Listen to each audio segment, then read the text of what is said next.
Well, we're still not able to travel yet as we respond to the challenges that we're facing with COVID-19 pandemic, but we still live in the most beautiful part, not only of the African continent, but of South Africa. And today we go to one of my favorite parts and corners of the Western Cape, and that is Knysna.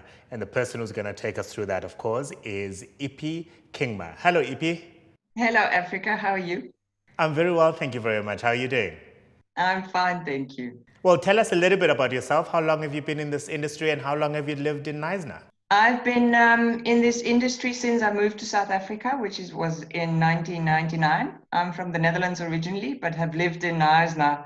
Well, you could have chosen a much worse spot to live in the world, I tell you. Where are you going to be taking us today? Today, I'm taking you on a tour of the Greater Knysna area. So I'll show you a little bit of how to get into Knysna, Renendal, the forest area, Belvedere with the old church, Buffalo Bay, the beach, Brenton on Sea, Thesen Island, the Knysna Heads, and then also the Knysna Elephant Park. Well, Ypie, of course, we're not physically able to be in Knysna today, and we're turning to technology, and Google Street View will navigate us through Knysna. Where do we start today? I'm taking you not on the N2, which is the highway between George and Knysna, what most people do, but I'm taking you on sort of off the beaten track. I'm taking you on the Seven Passes Road, which, as the name suggests, consists of 7 passes going through indigenous forests, through little streams, over old bridges. Ypie, of course, many of us rush to Knysna because of some of those beautiful views. Where would you suggest one enjoys them? I'm going to take you to Brenton on Sea for a short walk on the beach.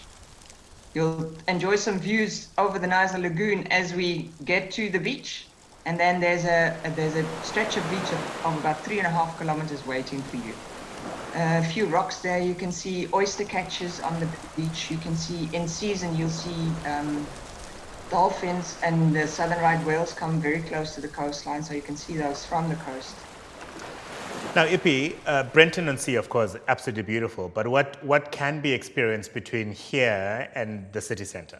In Belvedere Estate, we've got the Holy Trinity Church there, which is a beautiful sandstone-built church in Norman style, as they did in the 11th and 12th century. Built by Thomas Duthie, who was the owner of Belvedere Estate at the time, and a lot of the ingredients, so to speak, of the church, so the stained glass windows and the roof plates, were actually brought in from England. Belvedere Church is now a national monument. At the time, Belvedere itself provided anchorage for coastal trading vessels, so it was like a port for the Knysna area. Well, Ypie, of course, Knysna is also synonymous with oysters. That's right. So from Belvedere Church, we're going to drive along the lagoon. Now, Thesen Island was named after the Thesen family, which was a Norwegian family which were on the way to Australia, actually from Norway. But they got stranded in Cape Town and landed up in Knysna, setting up the timber processing plant on Thesen Island. That since then has developed into a beautiful residential marina and Thesen Harbour Town with lots of restaurants and quaint little shops.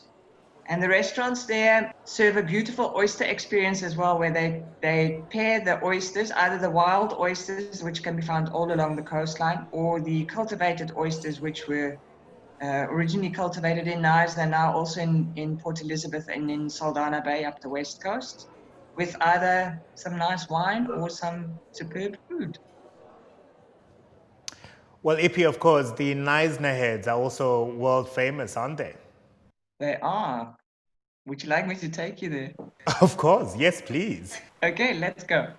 And then I'm going to take you down George Rex Drive. And that's the road leading up to the Knysna Heads. And at the top, there's some beautiful viewpoints where you can see Leisure Isle and then Knysna Town with the Outeniqua mountains in the background.